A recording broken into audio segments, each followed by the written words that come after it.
brought to you by Silver Pumps. Top quality और consistent performance के लिए सिर्फ सिल्वर पंप्स नाम याद रखना। प्रशांत किशोर इस वक्त हमारे साथ हैं, हम भागलपुर में मौजूद हैं। उनकी उद्घोष यात्रा जो है वो चल रही है। इससे पहले कि हम प्रशांत किशोर से कुछ बिहार के मुद्दों पर बात करें, राष्ट्रीय मुद्दे पर, क्योंकि पहलगाम जैसी घटना बड़ी घटी है, उसको लेकर ही जानना चाहेंगे। प्रशांत जी, पहलगाम के बारे में आपने भी देखा होगा। देखा है, दुखद है, निंदनीय है। जिन शब्दों में भी इसकी निंदा की जाए वो कम है। साथ में ये कहीं ना कहीं बताता है कि आतंक और आतंकी सोच, आतंकवाद में भरोसा करने वाले लोगों की जड़ें जो हैं वो कितनी गहरी हैं। कि जब भी 6 महीने, साल भर, 2 साल आपको लगता है कि अब आतंक और आतंकवादियों पर काबू पा लिया गया है, तब इस तरह की कोई घटना, आपको विभत्स घटना सामने आती है जो समाज की चेतना को, उसकी समझ को, उसकी सूझबूझ को झकझोर के रख देती है। 28 बेगुनाह लोगों को इंडिस्क्रिमिनेट गोली मार देना, ये इतनी, इससे घटिया कोई कुकृत्य हो नहीं सकता है।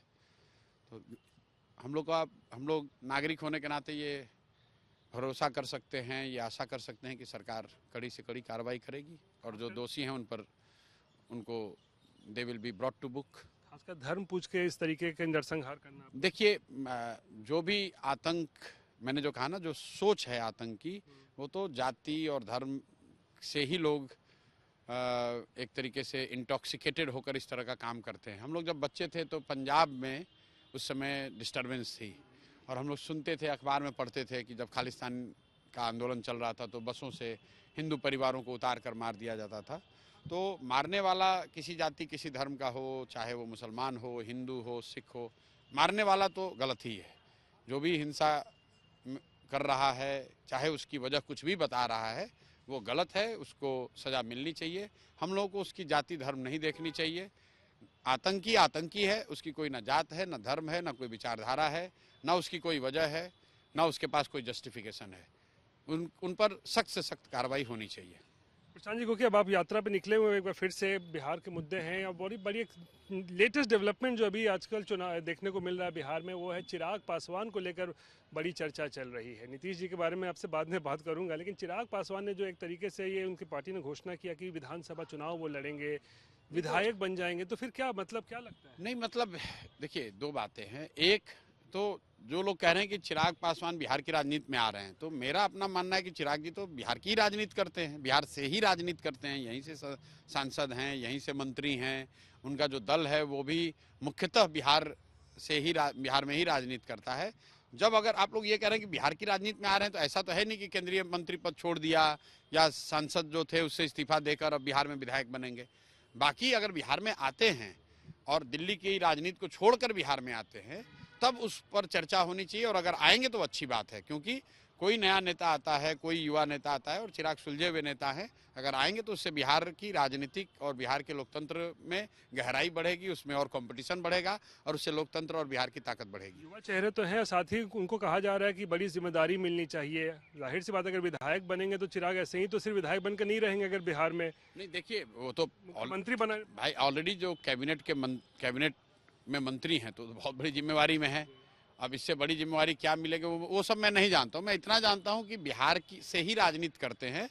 अगर बिहार विधानसभा की राजनीति करनी है तो उसके लिए तो जिस पद पर हैं वो छोड़ कर आना पड़ेगा। जब तक उन्होंने छोड़ा नहीं है तब तक तो ये सिर्फ मेयर स्पेकुलेशन है। प्रशांत किशोर को क्या लगता है, चिराग पासवान के साथ कभी कोई भविष्य में कोई तालमेल ऐसा कुछ नहीं, संभव ही नहीं है। चिराग पासवान भाजपा के साथ राजनीति करते हैं और जनसुराज की पूरी नींव ही भाजपा के विचारधारा के विरोध में खड़ी की गई है। जनसुराज जिस विचारधारा पर खड़ी है, जो गांधी और अंबेडकर के, बाबा साहब के साथ के विचारधारा को मिलाकर चलने की बात है, वो तो भाजपा की जो राजनीतिक विचारधारा है उसके विरोध में है। तो हम लोग साथ में जा नहीं सकते हैं। दूसरी बात, हम लोगों ने पहले से घोषणा करी हुई है कि हम लोग भाई 243 ही लड़ेंगे। अगर आपकी विचारधारा हमारी विचारधारा से मेल खाती भी हो तो भी हम लोग गठबंधन नहीं करेंगे, क्योंकि हम लोगों ने घोषणा किया हुआ कि हम 243 लड़ेंगे।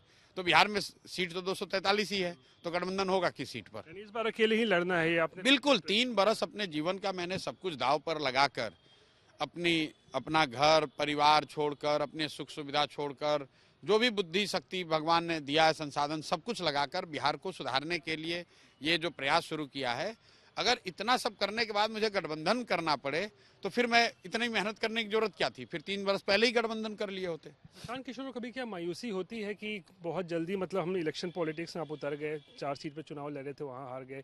बीपीएससी का मुद्दा भी आपने जो उठाया था उसमें भी बहुत ज़्यादा सफलता हम कहेंगे प्रशांत आपको नहीं मिला। फिर आपने एक रैली करने की कोशिश की थी, उसमें भी बहुत ज़्यादा सफलता, तो क्या कुछ कहीं कभी मायूसी होती है? बिल्कुल नहीं, आप मुझे जानते ही नहीं हैं। जिन बातों को आप सफलता न मिलना बता रहे हैं वो हमारे नज़रिए से किसी दूसरे के मापदंड से बहुत बड़ी सफलता है। जिस उपचुनाव की आप बात कर रहे हैं, मैं अभी प्रेस कॉन्फ्रेंस में बता रहा था कि 10% वोट 10 दिन पुरानी पार्टी को बिहार में मिल जाना, 10% वोट लेने में भाजपा को बिहार में 20 बरस लगे हैं। कांग्रेस इतनी पुरानी पार्टी को 9.6% वोट मिला था बिहार में पिछले चुनाव में।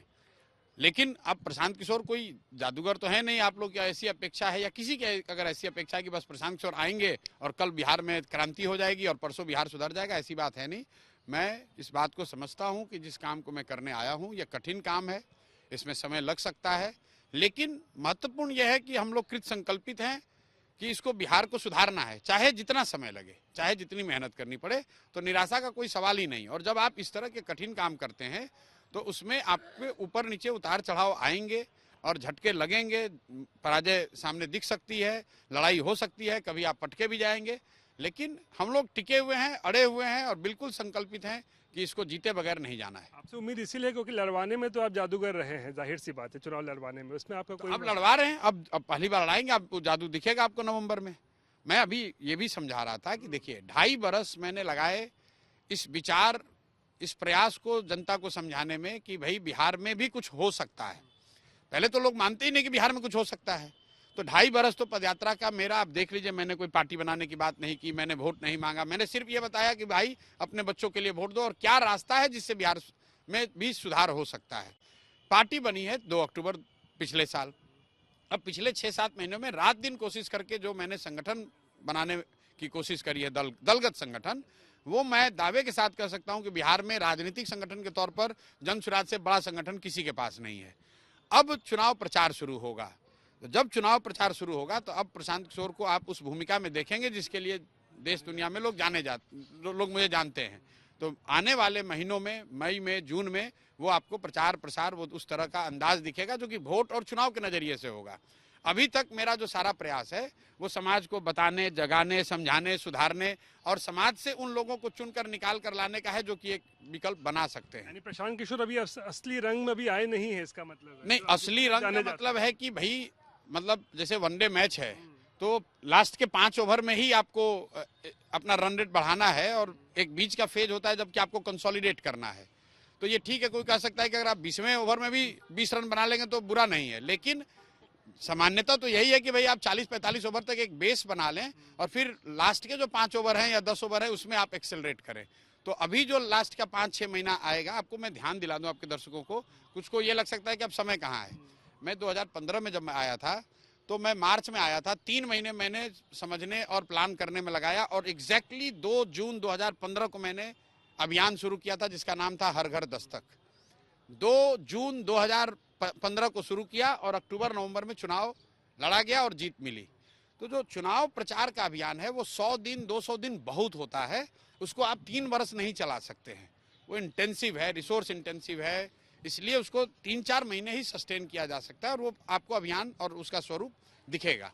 चलिए प्रशांत जी, तो नीतीश जी पे थोड़ा सा बता दीजिए, नीतीश जी को क्या लगता है आज के डेट में बीजेपी के लिए वो मजबूरी है, जरूरी है, क्या बने हुए हैं? भाई बीजेपी यहाँ 2015 में चुनाव हारने के बाद बीजेपी का आत्मविश्वास चला गया है कि वो अपने दम पर लड़ सकते हैं।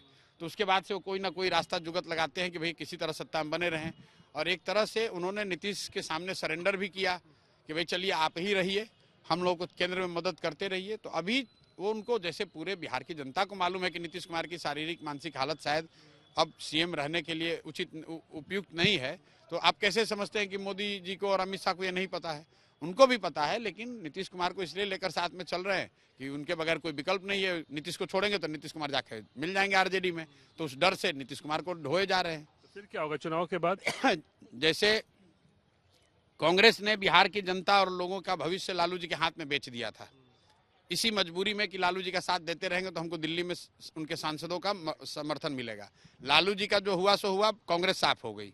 उसी तरह भाजपाइयों ने नीतीश जी के हाथ में बिहार को बेच दिया है कि भैया नीतीश जी कुछ भी करें, चलाएं सरकार, न चलाएं सो जाएं, हमको 12-14 सांसदों का सपोर्ट दिल्ली में मिलता रहे, नीतीश कुमार बिहार को बर्बाद करते हो तो कर जाएं। तो जनता इतनी बेवकूफ़ नहीं है, नीतीश कुमार को कुछ करे न करे, भाजपा को पूरी सजा मिलेगी। जैसे कांग्रेस का सफाया हुआ वैसे भाजपा का सीएम बनेंगे नीतीश कुमार फिर क्या? नहीं, नीतीश कुमार अब सीएम नहीं बनने वाले हैं। अब लास्ट के 3 महीने रह गए, नवंबर में बिहार में नया सीएम आप देखेंगे। बीजेपी खेल करेगा क्या उनके साथ? जनता ही खेल करने जा रही है, जनता ने खेल कर दिया, तय कर दिया, जनता खेल करने जा रही है। बिहार की जनता ने अपने लिए नया मुख्यमंत्री चुनने का फैसला कर लिया है। अब तो अरे भाई, अब जनसुराज ये नहीं, अब जनता ने किसको चुना है या किसको जनता चुनेगी, ये तो आप लोग पत्रकार है, आप जाकर देखिए, पूछिए, चुनाव होने दीजिए। अगर पहले ही से पता चल जाएगा तो चुनाव होने की जरूरत क्या है? निशांत कुमार को आप देखते हैं क्या राजनीति में आते हुए? बहुत चर्चाओं को लेकर मैं फिर ये बिल्कुल बेकार की बेमानी चर्चा है, क्योंकि जब तक वो राजनीति में आए नहीं हैं तब तक इस तरह का कोई भी बात, इस तरह की कोई भी बात मेयर कंजेक्चर है, स्पेकुलेशन है, और उस पर मैं टीका टिप्पणी करना उचित नहीं समझता हूँ। तो ये थे प्रशांत किशोर, भागलपुर में इस वक्त हैं, उनकी यात्रा चल रही है और वो हमसे एक्सक्लूसिव बातचीत कर रहे थे और साफ तौर पर बता रहे हैं कि नीतीश कुमार को लेकर काफ़ी एग्रेसिव कह रहे हैं वो अब मुख्यमंत्री बनने के योग्य नहीं रहे हैं और 2025 का जब विधानसभा चुनाव होगा तो नीतीश कुमार कम से कम जो है वो मुख्यमंत्री नहीं बनने जा रहे हैं। कैमरा पर्सन दीपक कुमार के साथ रोहित सिंह।